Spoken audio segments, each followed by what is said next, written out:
নমস্কার বন্ধু, বং ইনভেস্টিংয়ে আপনাদের স্বাগত। আশা করি আপনারা ভালো আছেন। শুরু করি আজকের ভিডিও। কীভাবে পোর্টফোলিও বানাতে হয় বা পোর্টফোলিওতে কম বেশি কত স্টক রাখতে হয় বা কত সেক্টর রাখতে হবে বা অ্যালোকেশন কোথায় কত দিতে হবে, এসব A to Z আমরা জানবো এই ভিডিওতে।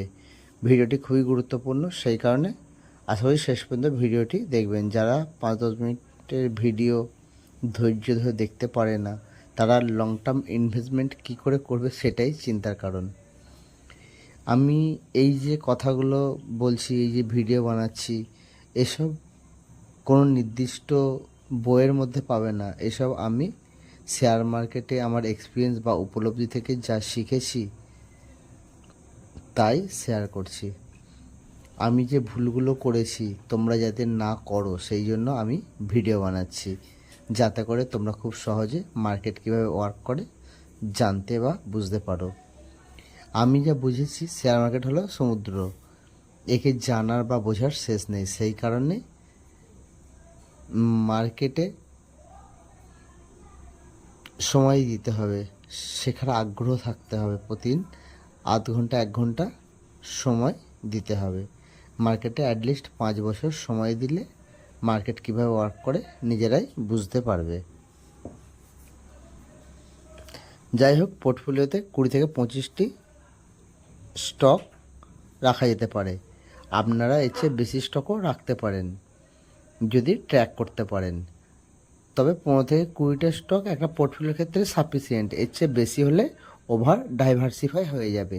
পোর্টফোলিও ডাইভার্সিফাই ভালো, কিন্তু ওভার ডাইভার্সিফাই হলে রিটার্ন কমে যায়।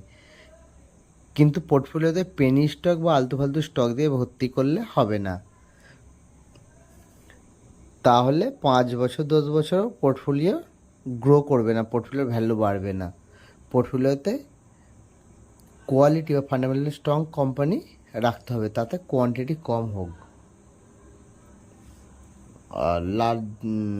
লার্জ ক্যাপে 50%, মিড ক্যাপে 30%, স্মল ক্যাপে 20%, এইভাবে অ্যালোকেশন দিতে পারো। পোর্টফোলিওতে 6 থেকে 7টি সেক্টর রাখতে হবে। এমন সেক্টর চুজ করতে হবে যে সেক্টর ভবিষ্যতে ভালো পারফর্ম করতে পারে, কোম্পানির বিজনেস মডেল ফিউচার ওরিয়েন্ট হয়, বা সেই বিজনেসে সরকারের সাপোর্ট বা ফোকাস থাকে, তাহলে তো খুবই ভালো।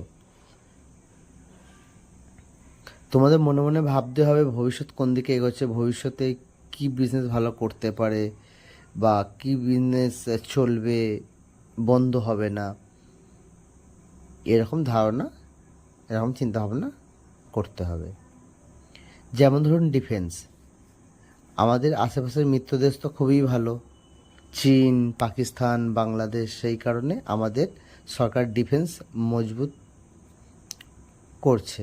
স্বনির্ভর ভারত নাড়া দিয়েছে, made in India, make in India প্রকল্পে আমাদের দেশের বিভিন্ন ডিফেন্স কোম্পানিগুলো ভালো অর্ডার পাচ্ছে। সেই কারণে ডিফেন্স স্টকের ওপর নজর রাখতে পারো। যেমন HAL, Hindustan Aeronautical Limited, BL, Bharat Electronics Limited, Mazagon Dock ship builder, Cochin shipyard, এসব কোম্পানিগুলো স্টাডি করতে পারো।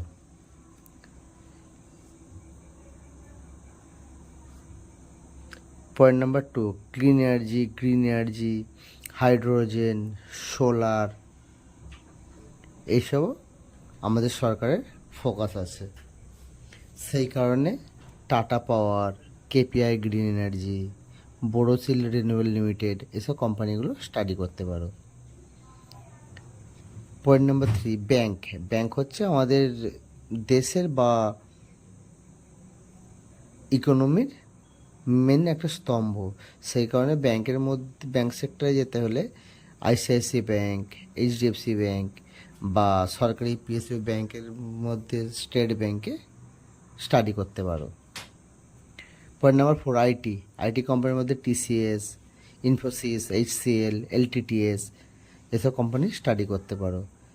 কেমিক্যাল, যেমন কেমিক্যাল তো সব জিনিসই কেমিক্যাল থাকে, সেই কারণে কেমিক্যাল কোম্পানি স্টাডি করতে পারো। কেমিক্যাল কোম্পানির মধ্যে Deepak nitrate, alkyl amines, fine organic, SRF, Pidilite, এসব কোম্পানি স্টাডি করতে পারো। ফার্মা, পয়েন্ট নাম্বার 6, ফার্মার মধ্যে Sun Pharma, Divi's lab, Zydus life care, এসব কোম্পানি স্টাডি করতে পারো। যে কোনো সেক্টরে 25%-এর বেশি অ্যালোকেশন নয়, কারণ ধরুন কোনো সেক্টর 2-3 বছর চললো না, একই রেঞ্জের মধ্যে ঘুরছে, তখন মনে হবে ট্র্যাপ হয়ে গেছি, আমার টাকাটা ফেঁসে গেছে। সেই কারণে আলাদা আলাদা 6 থেকে 7টি সেক্টরে আমাদের পোর্টফোলিও সাজাতে হবে।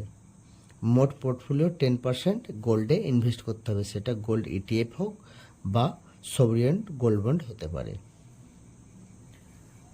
কারণ মার্কেট আনসার্টেন, কখন কি হবে বলা যায় না। আমরা দেখেছি এখন গত 1-1.5 বছর মার্কেট কিভাবে একই রেঞ্জের মধ্যে ঘুরছে, আর সেখানে গোল্ড কিভাবে রিটার্ন দিয়েছে। গোল্ড 1 বছরে প্রায় 30-35% রিটার্ন দিয়েছে।